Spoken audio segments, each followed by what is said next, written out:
वालेकुम, welcome to maths club.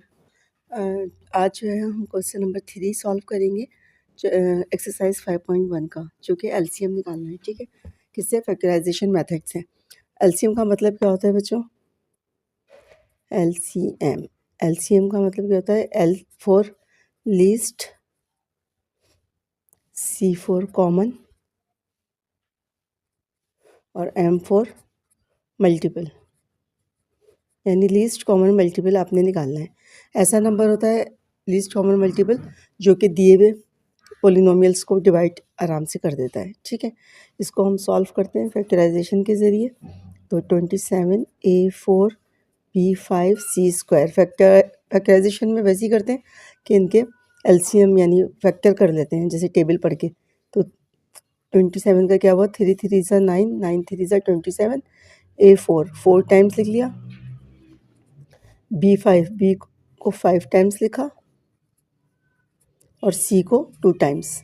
ठीक है, उसके बाद हम लिखेंगे 81 AB² C8। 81 के फैक्टर करें आप लोग इस तरह कर लिएगा। 81 के फैक्टर्स 3 2 ज़ा 6, 3 7 ज़ा 21, 3 9 ज़ा, 3 3 ज़ा और 3 1 ज़ा। ठीक है, तो 3 मल्टीप्लाई 3 मल्टीप्लाई 3 मल्टीप्लाई 4 मरतबा 3 आ गया। फिर ए एक ही मरतबा है, बी 2 टाइम्स है और सी 8 टाइम्स है। 2 3 4 5 6 7 8। ओके, अब हमें एलसीएम की हेडिंग डालनी है। एलसीएम क्या होता है? कॉमन और अनकॉमन फैक्टर।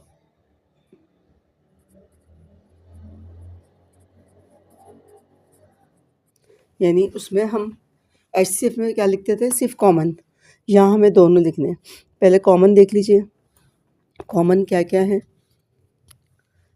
3 जो है 3 मरतबा है, तो इसमें भी 3 मरतबा कॉमन है। ठीक है, तो हमने क्या लिख लिया?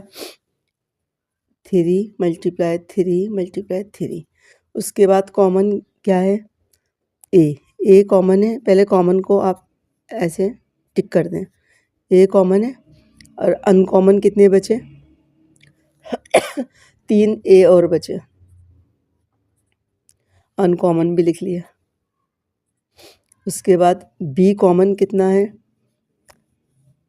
2, 1 और 2 कॉमन है, तो इनमें से एक दफ़ा लिखा, यानी एक एक मरतबा लिखा।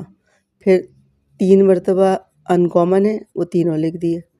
उसके बाद सी कॉमन कितने हैं? 2 टाइम्स, तो 2 टाइम्स लिखा पहले, एक एक मरतबा, यानी दोनों सी में से एक लिया, फिर दोनों सी में से एक लिया, फिर ये सारे सी बच गए। 6 1 2 3 4 5 6।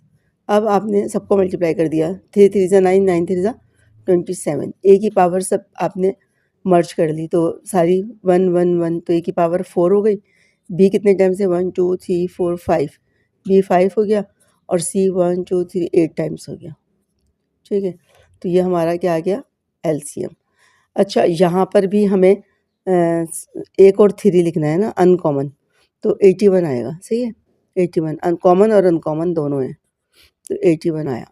ठीक है, इसकी पहचान एक और मैं आपको बताती हूँ ज़बानी निकालने की, कि आपने क्या करना है कि जो बड़ा वाला नंबर आता है ना, वो कॉमन होता है, वो एलसीएम होता है। इन दोनों में बड़ा नंबर क्या है? 81, तो 81 हो गया। फिर इन दोनों में बड़ा क्या है? ए की पावर 4, वो हो गई। बी में बड़ा क्या है? 5 हो गया। और सी में बड़ी पावर क्या है? 8। आप देखें, यानी ये एलसीएम हो गया। तो आप इस तरह इसको चेक भी कर सकते हैं। तो ये हमारा क्या आ गया? एलसीएम। सेकंड पार्ट सॉल्व करते हैं हम। सेकंड पार्ट में क्या है?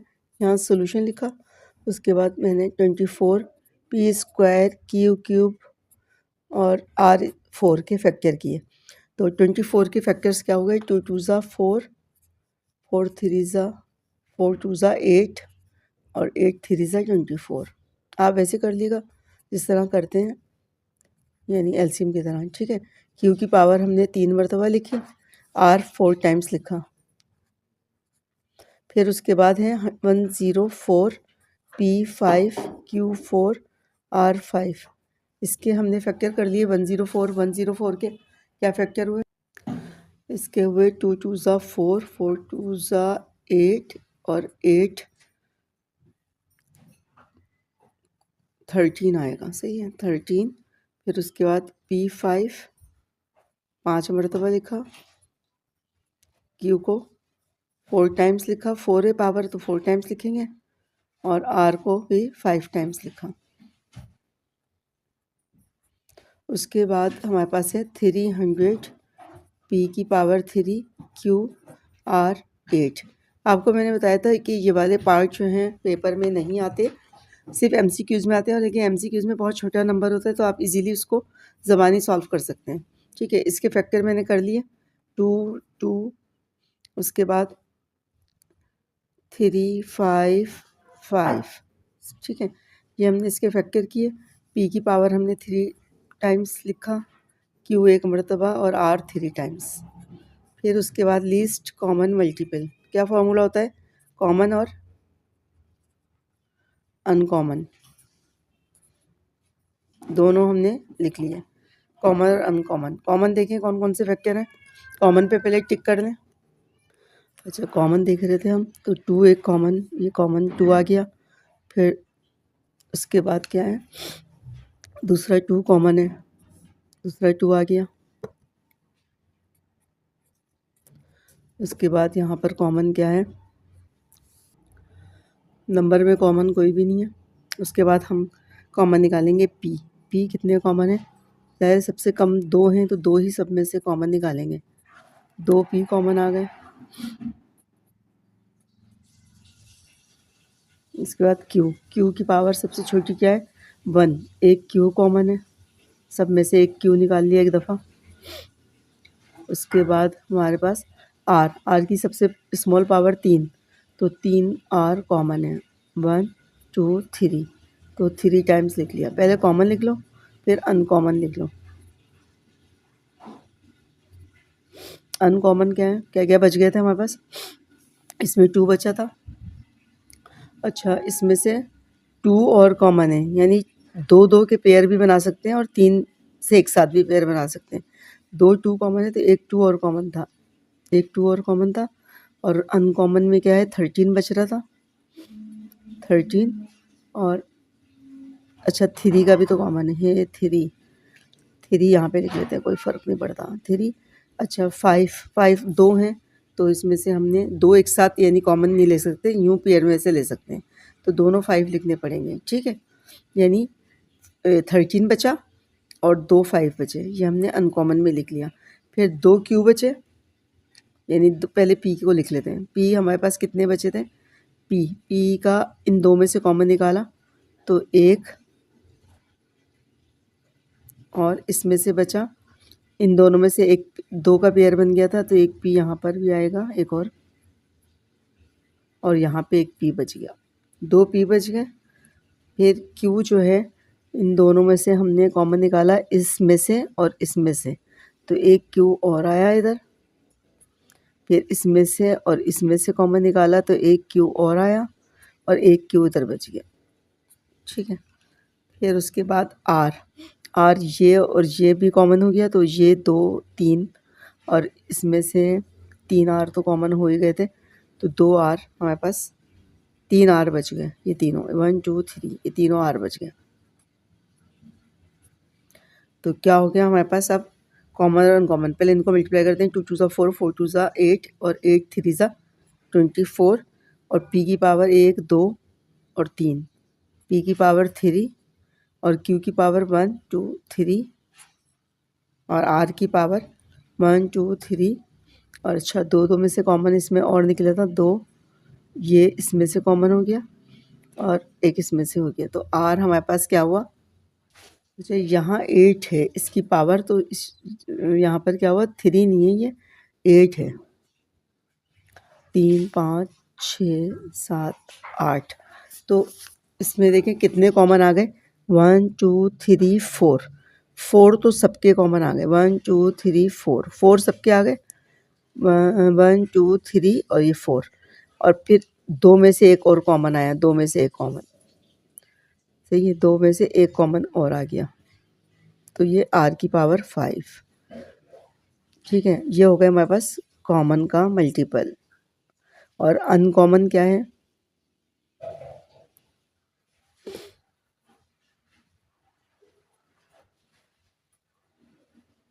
यहाँ पे जगह नहीं है इसलिए मैं यहाँ लिख रही हूँ अनकॉमन को मल्टीप्लाई कर दें। 13 5 ज़ा 65 और 65 5 ज़ा इसको करके देख लेते हैं 325 ठीक है। उसके बाद यहाँ पे क्या बचा था हमारे पास? p की पावर स्क्वायर और q था और r3 था। अब एलसीएम क्या हो गया? नाउ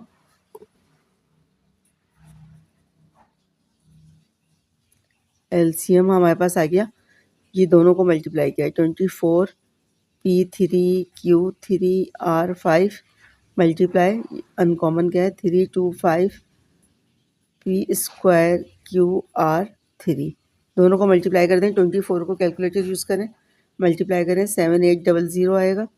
और p की पावर कितनी हो गई? 2 और 5 हो गई। और q की पावर की 3 और 1 4 हो गई। और r की पावर कितनी हो गई? 8 हो गई। ये हमारा आंसर हो गया। पार्ट 3 सॉल्व करते हैं, ठीक है। 21x² माइनस 14x हमने इसके फैक्टराइज करने हैं। तो फैक्टर मेथड, जैसे दो टर्म्स है ना, यानी सिंगल नहीं है। पिछले दो क्वेश्चन थे उनमें सिंगल वैल्यू थी, यानी बीच में प्लस माइनस होता है तो वो टर्म्स को डिवाइड करता है। जैसे यहाँ पे 3 है 1 2 3, 3 टर्म्स हैं, यहाँ 2 है, वहाँ सिंगल थी एक। यानी जिस तरह भी कोई भी बड़ा सा नंबर भी लिखा हो 0 0 x 5 y 7 z 8 तो ये एक ही कहलाएगी, ठीक है। कहने का मकसद ये। तो आपने क्या करना है, इसको फैक्टराइजेशन के तमाम मेथड्स जो रूल हैं अप्लाई करने हैं और उसके ज़रिए इसको सॉल्व करना है। कैसे करेंगे? सबसे पहले हम कॉमन देखते हैं। कॉमन क्या है? इन दोनों में कॉमन है 7x कॉमन निकाला। 7 3 ज़ा 3x बचा और माइनस 2 बचा। 7 2 ज़ा 14, ठीक है। कॉमन के ज़रिए फैक्टराइज हो गया। अब हम सेकंड पार्ट लिखते हैं 3x² माइनस 5x प्लस 2। इसमें देखिए तीनों में एक साथ कॉमन है, नहीं है। ये 3 है, ये 5 है, ये 2 है, कॉमन नहीं है। कंप्लीट स्क्वायर चेक करते हैं, वो भी नहीं है, सही है। फिर इसको इससे मल्टीप्लाई करते हैं 3 2 ज़ा 6, 3 2 ज़ा 6। तो इसके फैक्टर करते हैं मिड टर्म ब्रेक करने के लिए। माइनस 3x और माइनस 2x, दोनों माइनस को प्लस करोगे तो माइनस 5x बन जाएगा और प्लस 2, ठीक है। बच्चों बहुत सारी यानी क्वेश्चंस में हमने मिड टर्म ब्रेक वाले क्वेश्चन जब किए थे, एक्सरसाइज यानी 3 चैप्टर था या 4 था फैक्टराइजेशन का, उसमें मैंने बहुत क्वेश्चन किए मिड टर्म ब्रेक के और उसमें डिटेल में आपको सारे यानी समझाया है कि कैसे होती है मिड टर्म ब्रेक। तो आप उसको देख लीजिएगा, ठीक है। यहाँ से दो वैल्यू यानी 3 की 4 बन गई तो कॉमन निकाल लो, 3x आ गया। x माइनस पूरा 3x निकला, 1 बचा और यहाँ पर बीच में माइनस बचा और 2 आया और x माइनस 1। अब कॉमन क्या आ गया? ब्रैकेट x माइनस 1 कॉमन आ गया और यहाँ पे 3x माइनस 2 इसमें आ गया। अब एलसीएम क्या होता है? एलसीएम होता है कॉमन और अनकॉमन फैक्टर। कॉमन फैक्टर क्या है? कॉमन देखें दोनों में क्या है? 3x माइनस 2 कॉमन है, 3x माइनस 2। और अनकॉमन में क्या है? जो बच गया 7x बचा और यहाँ पे क्या बचा? x minus 1। तो ये अनकॉमन है। अब तरतीब से लिख लें, 7x पहले आ गया, फिर x माइनस 1 लिख लें, फिर 3x माइनस 2 लिख लें। तो ये हमारा एलसीएम आ गया, ठीक है। कॉमन और अनकॉमन। पार्ट 4 सॉल्व करते हैं। पार्ट 4 में क्या करना है? x² plus 11x plus 28। अब देखें यानी सिंगल टर्म नहीं है, सिंगल टर्म का मैंने आपको पहले बता चुकी कैसे होती है। चाहे कितने भी नंबर्स लिखे हों लेकिन बीच में प्लस माइनस ना हो तो सिंगल वैल्यू कहलाती है। और प्लस माइनस जो है वो बताता है कि 2 हैं, 3 हैं, 4 हैं। तो यहाँ पे 3 वैल्यूज़ हैं। 3 में हम एक साथ कॉमन देखते हैं तो कॉमन एक साथ नहीं निकल रहा। फिर हम कंप्लीट स्क्वायर दोनों चेक करते हैं कोने वाले, तो वो भी कंप्लीट स्क्वायर नहीं है। तो इसका मतलब है मिड टर्म ब्रेक होगी। मिड टर्म ब्रेक करते हैं, दोबारा से रूल सीख लें। 2 1 ज़ा 2, 2 4 ज़ा 18, 2 7 ज़ा 14 और 7। इन फैक्टर्स को अरेंज करेंगे कि बीच की वैल्यू आ जाए। x² प्लस, अच्छा यहाँ पे 2 को अलग कर दें, 7 2 ज़ा 14, 14 में से 2 गया तो नहीं आएगा, ठीक है। 14 में से 2 जाएगा तो नहीं आएगा। 2 2 ज़ा, इन दोनों को एक जगह करें, 2 2 ज़ा 4, 4 और 7 11 आ रहा है तो दोनों प्लस के 4 और 7, दोनों प्लस के रखेंगे तो प्लस का 11 आ जाएगा, ठीक है। 28, दोनों में से कॉमन निकालो, x आ जाएगा, x प्लस 4 बचा। फिर यहाँ पे कॉमन निकालें, बीच में जो साइन है वो आता है 7, और यहाँ पर x प्लस 7 4 ज़ा, ये आ गया। तो आंसर क्या आया, x प्लस 4 आया और दूसरे ब्रैकेट में x प्लस 7 आया। इसको फैक्टराइज कर दिया। अब दूसरी वैल्यूज़ को करते हैं, x square plus x minus 12। अब ये देखें वही वैल्यू, यानी बार बार बोल रही हूँ इसलिए जो है ना आपको अच्छा सा समझ आ जाए कि कॉमन निकाला, तीनों में से कॉमन नहीं है, कंप्लीट स्क्वायर चेक किया, वो भी नहीं है, 12 के फैक्टर किए तो एक्स स्क्वायर और 4 3 ज़ा 12 होता है, और 4 में से 3 गया तो 1 आता है, तो प्लस का 4 इसके साथ रखा और माइनस का 3 इसके साथ, तो प्लस का x बच जाएगा, माइनस 12 हो गया, x कॉमन आया, x प्लस 4 माइनस बीच में आया 3 और x माइनस बाहर निकाल दिया तो ये प्लस हो गया 4। तो आंसर क्या आ गया, x प्लस 4 कॉमन आ गया और दूसरे में क्या बचा, x माइनस 3, ये फैक्टराइज हो गए।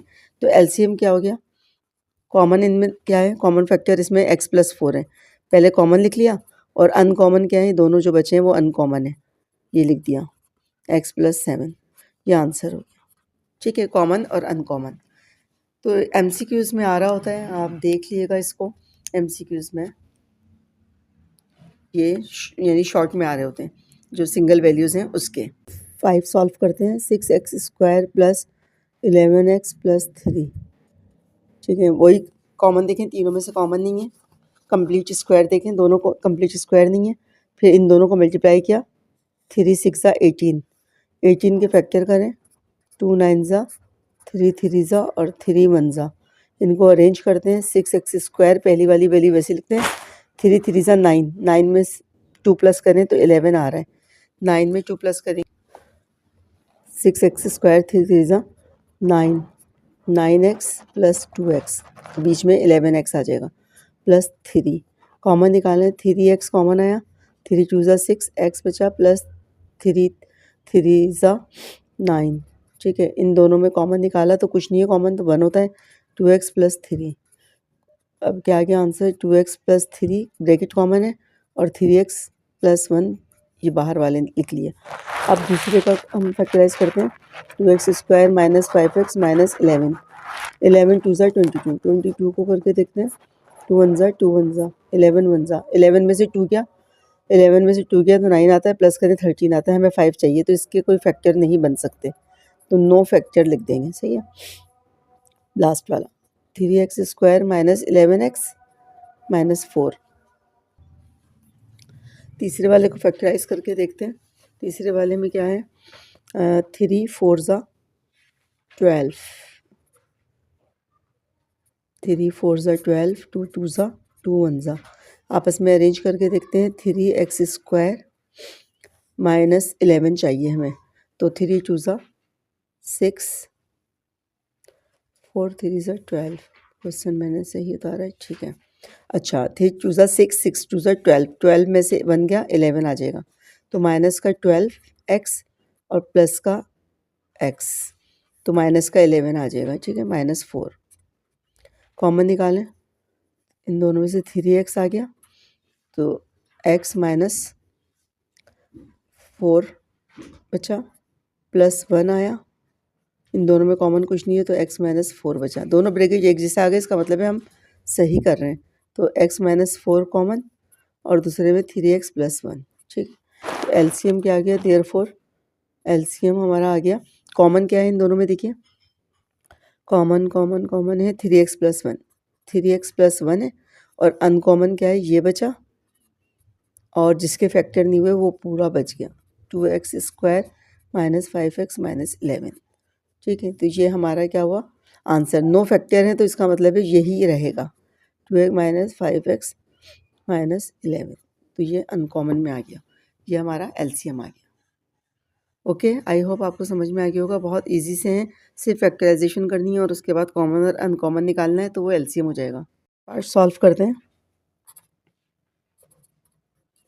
X square minus y square, factorise करें, कंप्लीट स्क्वायर है, बीच में माइनस है, तो फॉर्मूला लग गया x minus y x plus y, उसके बाद x cube minus y cube, तो ए की जगह बी और बी की जगह वाई यूज़ हुआ है, तो डायरेक्ट फार्मूला अप्लाई कर सकते हैं आप। एक्स माइनस वाई और क्या हो गया x square plus x y plus y square, A cube minus B cube का फार्मूला लगाया। जो जो फार्मूला अप्लाई किया वो यहाँ पे आप साइड पे लिखते जाइएगा। यहाँ पे क्या किया, ए स्क्वायर माइनस बी स्क्वायर बराबर है ए प्लस बी और ए माइनस बी। और यहाँ पर कौन सा फार्मूला अप्लाई किया, A cube minus B cube किसके बराबर होता है, A minus B, A square plus A B plus B square. ठीक है, जो जो फार्मूले हमने अप्लाई किए वो हमने अब यहाँ पर सामने लिख दिए। उसके बाद लास्ट वाली वैल्यू को हम करते हैं x4 plus x square plus y4। इनमें क्या है, कंप्लीट कॉमन तीनों में से कुछ भी नहीं है, कंप्लीट स्क्वायर है। तो ये जब पावर 4 होती है तो मैंने आपको एक तरीका सिखाया था कि बीच में वैल्यू ऐड और सब्ट्रैक्ट होगी, तो ये वो वाला है। ठीक है, पावर 4 इसलिए कि कंप्लीट स्क्वायर नहीं बन रहा ना, 2 होता तो कंप्लीट स्क्वायर में बन कर देते, तो यहाँ पर हमें ऐड और सब्ट्रैक्ट करना पड़ेगा। ये कंप्लीट स्क्वायर किया प्लस 2 लगाया फॉर्मूले का। अच्छा, यहाँ पर कंप्लीट स्क्वायर पहले बंद करते हैं, तो 2 फार्मूले का ये a और ये क्या हो गया b, तो 2x स्क्वायर वाई स्क्वायर बन रहा है ना, और यहाँ पे 1 दिया हुआ है, यानी हमने 1 इसमें इजाफा कर दिया तो 1 निकाल देंगे। अब इसमें होल में इसको बंद कर दें, x square plus y square का होल स्क्वायर, और जो निकाला है वो भी कंप्लीट स्क्वायर बन गया। तो अब ए स्क्वायर माइनस बी स्क्वायर का फॉर्मूला लगा दें, ये a प्लस ये b, फिर ये a। फैक्टराइजेशन जो जहाँ जहाँ यूज़ हो रही है पूरे चैप्टर में, उसके लिए आपको फैक्टराइजेशन का चैप्टर पढ़ना पड़ेगा। फैक्टराइजेशन मैंने बहुत डिटेल में समझाए हैं, एक एक पॉइंट को क्लियर किया है और बार बार समझाया है, तो आपको बहुत अच्छे से फैक्टराइजेशन समझ में आ गए होंगे अगर आप लोग जो है उस चैप्टर को देखें। सही है, सीखें, देखें, फॉर्मूलाज याद करें। फैक्टराइजेशन का पूरा सवाल 10 नंबर का लॉन्ग में आता है सेक्शन सी में, तो वहाँ पे भी आपके काम आ जाएगा और यहाँ पे भी काम आ जाएगा। इसमें भी फैक्टर थ्योरम में भी फैक्टराइजेशन अप्लाई हुआ है, तो फैक्टराइजेशन बहुत ही इंपॉर्टेंट चैप्टर है, 4th चैप्टर, उसको आपने लाजमी करना है। ठीक है, वो आप मेरी वीडियोस देखिए, उसमें आपको समझ में आ जाएगा। कॉमन क्या है, कॉमन देखिए, कॉमन में हमारे पास x माइनस वाई कॉमन है, एक इसका पेयर बन रहा है। उसके बाद x square plus x y और प्लस वाई स्क्वायर, ये दोनों कॉमन है। ठीक है, ये कॉमन आ गया, पहले हमने कॉमन लिख लिया। और अनकॉमन में क्या है, एक एक्स प्लस वाई बचा और दूसरा ये बचा एक्स स्क्वायर, ये बीच में लिख लेती हूँ minus x y plus y square. ठीक है, अब आप ये देखें कि ये और ये इन दोनों को मिला के एक फार्मूला बनता है, क्या बनता है, ए क्यूब माइनस बी क्यूब, और इन दोनों के मिला के एक बनता है ए क्यूब प्लस बी क्यूब। दोनों को मल्टीप्लाई कर दें तो एक प्लस में एक माइनस में, तो क्या हो जाएगा ए स्क्वायर, यानी 6 माइनस बी 6। पीछे आंसर शायद इस तरह दिया हो कि उसको दोबारा, तो ये आंसर हो गया। सही, ये दोबारा मल्टीप्लाई कर दिया तो ये आंसर हो गया। ये जो है हमने पूरे 6 पार्ट कर लिए हैं इस क्वेश्चन के, तो आपको समझ में आ गया होगा। स्क्रीनशॉट ले लें और जो है ना इनको आप यानी फैक्टराइजेशन को सीख लें, बार बार मैं ये कह रही हूँ। ठीक है, पहला पार्ट जो है फैक्टराइजेशन के ज़रिए एलसीएम था, अब हम उसके बाद जो क्वेश्चन करेंगे वो डिवीजन के ज़रिए एलसीएम है। तो ये आप लोगों के पेपर में तो नहीं आता, लेकिन ज़ाहिर है कुछ बच्चे ट्यूशन पढ़ा रहे होते हैं या कुछ टीचिंग कर रहे होते हैं स्कूल्स में, तो उनके बहुत काम आने वाला है। ठीक है, तो आप अपना बहुत ज़्यादा ख्याल रखिएगा। नेक्स्ट वीडियो में फिर मिलते हैं। ओके, अल्लाह हाफिज़।